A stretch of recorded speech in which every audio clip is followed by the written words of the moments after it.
At this point in the course, we're going to jump into memory and kind of talk about all things memory on the A+ exam.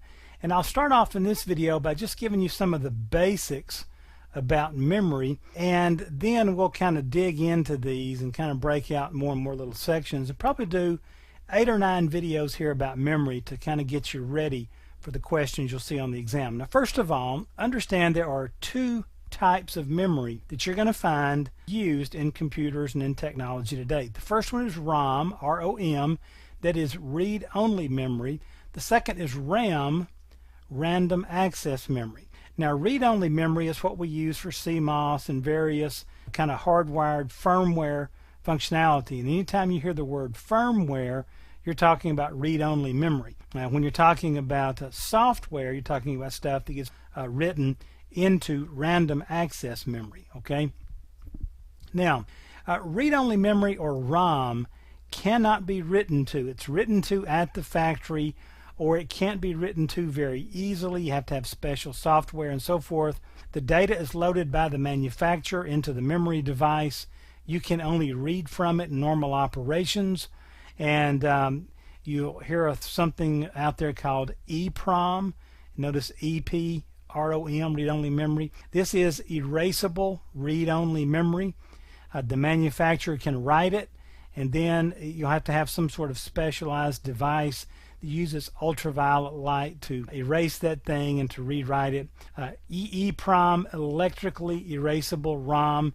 This is what we know as flash ROM. This is what we use in a lot of devices like routers or firmware on various devices, and we can use special software to write these. And so just watch for those. There's all kind of little AV devices out there, video devices that use EEPROM chips, and then we can use special software and update the firmware on those things.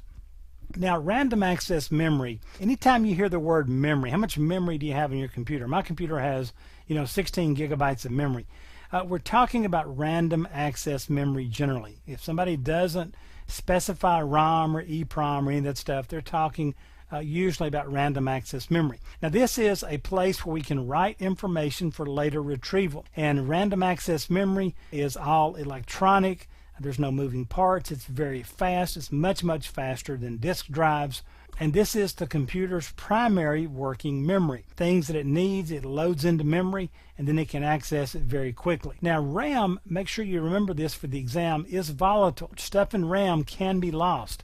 It requires a constant electrical current to retain data. This is what happens when your computer boots up. Part of the pause that you're experiencing is that it's grabbing certain information, certain functionalities, loading them into random access memory so you can get them really quickly. RAM is usually what's meant by the word memory. I've already mentioned that. And keep in mind that RAM, we store stuff in RAM to be used while the computer's working.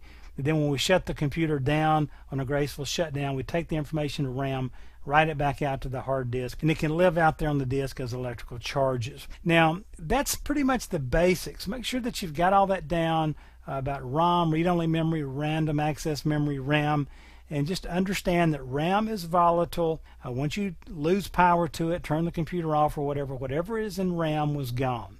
And generally, we want to gracefully move data back and forth from a hard disk or other type memory situation into RAM while the computer's running. Okay, so that's the basics, and let's move on from here and we'll jump into the different RAM types that are out there.